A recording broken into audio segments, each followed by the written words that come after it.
ஆண்டவராகிய இயேசுவின் நாமத்தில் இந்த காலை நேரத்தில் மீண்டுமாக உங்களை வாழ்த்துகிறேன். மத்தேயு 11:28 என்னிடத்தில் வாருங்கள், நான் உங்களுக்கு இளைப்பாறுதல் தருவேன் என்று சொல்கிறார்.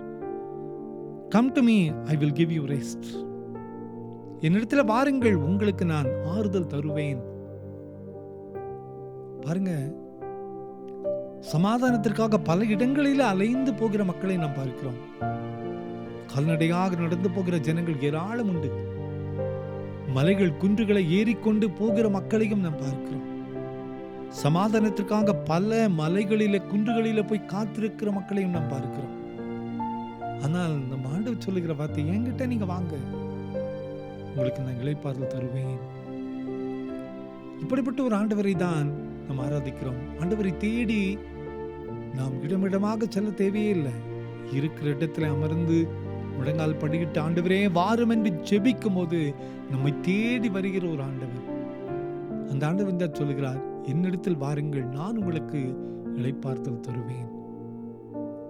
இந்த ஊழிய பாதைகளில் கூட நிறைய போராட்டங்கள் வரும், நிறைய மனபாரங்கள் வரும், நிறைய வேதனைகள் வரும், கடினமான பாதைகள், நிந்தனைகள், அவமானங்கள் வரும். அப்படிதெல்லாம் நான் செய்கிற காரியம் ஆண்டவருடைய சமூகத்தில் தனித்து போய் அமர்ந்து ஜெபித்து அவருடைய ஆறுதலுக்காக காத்திருக்கும் போது நீங்காத ஒரு சமாதானத்தை உள்ளத்தில் ஆண்டவர் தருவார். எதற்காக எல்லாம் பயந்தோமோ, எதெல்லாம் பிரச்சனை வரும் என்று யோசித்தோமோ, அதெல்லாம் ஆண்டவர் ஒன்றில்லாமல் மாற்றி போடுவதை பார்க்க முடியும். அந்த ஆண்டவர் தான் சொல்லுகிறார், என்னிடத்தில் வாருங்கள், நான் உங்களுக்கு இளைப்பாறுதல் தருவேன். ஆண்டவரை நோக்கி நாம் செல்லுவோம். அவருடைய சமூகத்திலே நாம் அமர்ந்திருப்போம். அவருடைய சமூகமே போதும் என்று நாம் காத்திருப்போம். நிச்சயமாய் நம் ஒவ்வொருவருக்கும் இளைப்பாறுதலை ஆண்டவர் தருவார். ஜெபிப்போமா.